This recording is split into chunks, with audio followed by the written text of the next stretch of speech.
All right, ready to dive deep into resilient futures. This time it's chapter 3, all about getting communities engaged and making things work locally. You know, it's funny. People hear self-sufficiency and they think doomsday prepping, but this is way broader, right? It's like, how do we build communities so strong they handle anything? Exactly. Not just getting by, but thriving no matter what comes up. And chapter 3 breaks this down into 5 main areas, which is pretty helpful. Yeah, and they start right off the bat with this idea of strong community networks, which, when you think about it, makes sense. But the book goes deeper than just like, be friends with your neighbors. Okay, so what's the deeper level then? What are we really talking about when we say these strong networks? It's about those connections you can rely on, like truly depend on when things go sideways. Because if a crisis hits, who are you going to turn to? Who's got your back? Makes you think, right? It's like building that support system before you need it, not when everyone's panicking. And the book actually gives some pretty convincing reasons why this is important. Oh yeah, tons of good stuff in there. One that really hit home for me was the shared resources angle. Like, think about community gardens where everyone chips in, or tool libraries, borrow instead of buy, even carpools. Saves money, builds connections. And it's way more sustainable too, right? Yeah. Less waste, less everyone needing their own of everything. Totally. And they have this great example, the Red Hook Initiative over in Brooklyn. They actually created a community-owned Wi-Fi network. Hold on, back up a sec. Community-owned Wi-Fi. Like, how does that even work? So it's addressing this thing called the digital divide. Basically, some people have easy access to tech, computers, internet, all that. Others don't. Oh, right. Right, I've heard that term. And it's a huge issue, especially now. Everything's online, can't get jobs, can't learn stuff, can't even easily connect with family if you don't have access. So Red Hook saw that problem in their community and said, we're fixing this. Exactly. They built this whole Wi-Fi network owned and run by the community itself. It's giving people access to education, jobs, all kinds of opportunities. Wow, that's incredible. Talk about taking action. Okay, so strong community networks, check. What's the next step towards this whole resilience thing? Well, good communities are a great start, but you got to be ready for whatever life throws at you. So community preparedness initiatives, that's where it's at. All right, lay it on me. How do we prepare like a pro? Community emergency plans, that's what the book really pushes. You got to figure out the specific risks for your area, right? Floods, earthquakes, blizzards, whatever's likely to hit you. So not just knowing the risks, but actually having a plan of action, right? Like, what do you GO when the blizzard hits? Exactly. And not just when it hits, but beforehand. And after it's over, what's the recovery plan? This book really lays out the whole timeline. Like a roadmap for resilience, but specifically tailored to your community. That's super smart. Right. And they give some awesome examples of communities already nailing this. Japan, for instance, they're like the kings and queens of preparedness. Nationwide disaster drills, everyone involved. School kids to grandma and grandpa. Oh yeah, I've seen videos of those. It's wild. Everyone knows exactly what to do, working together like a well-oiled machine. That kind of thing doesn't just happen, though. It takes real dedication, planning, practice. But when disaster hits, they're the ones bouncing back fastest, that's for sure. Makes sense. The better prepared you are, the less impact a crisis has. So, okay, emergency plans, crucial. What else falls under this preparedness umbrella? Training programs. Can't stress this enough. First aid, CPR, search and rescue.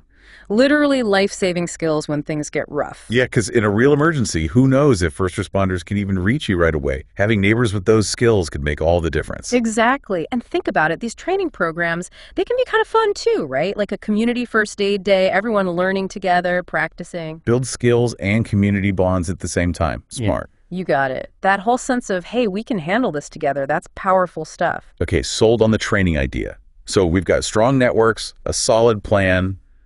What's the next layer of awesome we're building here? Get ready to share, because we're moving on to shared resources and facilities. This is where things get really interesting. Oh, I love sharing. It's efficient, sustainable, plus it's just fun to connect with people that way. You get it.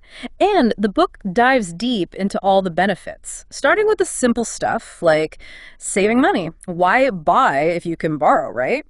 Community tool libraries, lawnmower to power drill, you name it. Or car sharing programs, suddenly everyone doesn't need their own vehicle. Makes total sense, financially and environmentally. Plus, it kind of forces you to rely on each other a bit more, which builds community, right? Totally. They have this cool example, the Sharing Depot in Toronto. Basically, it's a library, but for things. Camping gear, tools, you name it. Oh, that's brilliant. I've always wanted to try one of those fancy espresso machines, but who needs to own one, really? A sharing depot would be perfect. See, and it's not just practical stuff either. Community gardens, huge example. Fresh produce, healthy living, and it's a social space too, people connecting, learning from each other. Love that. Okay, so we've got gardens, we've got tools. What other kinds of shared facilities are they talking about in the book? One that really caught my eye was these things called Fab Labs. It's like community workshops, but with all the high-tech gear. Fab Labs, yeah. Aren't those like super futuristic with 3D printers and stuff? Yeah, they've got 3D printers, laser cutters, all those digital fabrication tools. Sounds intimidating, but the whole point is they're for everyone. Wait, really? So like I could go in there with an idea for, I don't know, a new garden gadget and actually learn to make it. That's the idea. They have training, resources. It's all about collaboration, people sharing skills, and actually bringing those ideas to life. That's so cool. Definitely got to check out a Fab Lab sometime. Okay, so shared resources, check. What's next on this resilience journey? The book dives into education and skill sharing next, which I think is key. It's about empowering people, right? Giving them knowledge and ability. So not just like formal schooling, right? What kind of skills are we talking here? The practical stuff, the things that make you more self-reliant. Gardening, basic home repairs, first aid, how to preserve food. Right. The stuff that's useful every day, but even more important when a crisis hits. It's like teach someone to fish, feed them for life, right? But community scale. Exactly. That's the whole point. You empower the community to take care of itself. And the book has some really creative ways to approach this. Okay, I'm all ears. What are they suggesting? Workshops and training sessions, for one. Community-led, so you're tapping into that local expertise. Permaculture gardening, carpentry, maybe even renewable energy stuff. I love that. It's not some outside expert coming in. It's people sharing what they already know, learning from each other. Exactly. And it doesn't have to be just practical skills either. What about financial literacy, conflict resolution, even stress management? Oh, those are good ones. Skills that help no matter what's going on in the world, honestly. You got it. And they also talk about skill sharing networks, like connecting people who want to learn with those who can teach. Mentorship programs, maybe online platforms, or even just informal gatherings. Like a knowledge swap meet, but for your community. Yeah. You mentioned online platforms. Any specific examples that are doing this well? There are a bunch popping up. Skillshare is one. They have tons of online courses. But imagine something more local, just connecting people in your area. That's a cool idea, like a hyper-local LinkedIn, but for sharing skills instead of resumes. Exactly. And there are communities already doing this. They highlight Costa Rica in the book, which is doing amazing stuff with environmental education for young people. Oh, Costa Rica, they're always ahead of the curve on sustainability. Seriously. They've got environmental stuff built right into their school system, plus all these programs where kids get hands-on experience. Reforestation, organic farming, renewable energy. Wow, so they're not just learning about it, they're actually doing it. That's awesome. That's the key, right? And it's clearly working. Costa Rica is a leader in all that stuff, and they're raising the next generation to carry it on. I love that. Okay, I'm feeling super inspired now. All these examples are making me realize there's so much potential at the community level. But I gotta ask, what's the secret ingredient here? Like, what makes all this work? That's a great question, and it leads us right into the final and maybe most important piece of the puzzle, fostering a culture of resilience. Okay, so it's more than just having your emergency kit and knowing how to grow tomatoes. Way more. It's a mindset. It's like the community's DNA. It's about being proactive, collaborative, optimistic, even when facing challenges.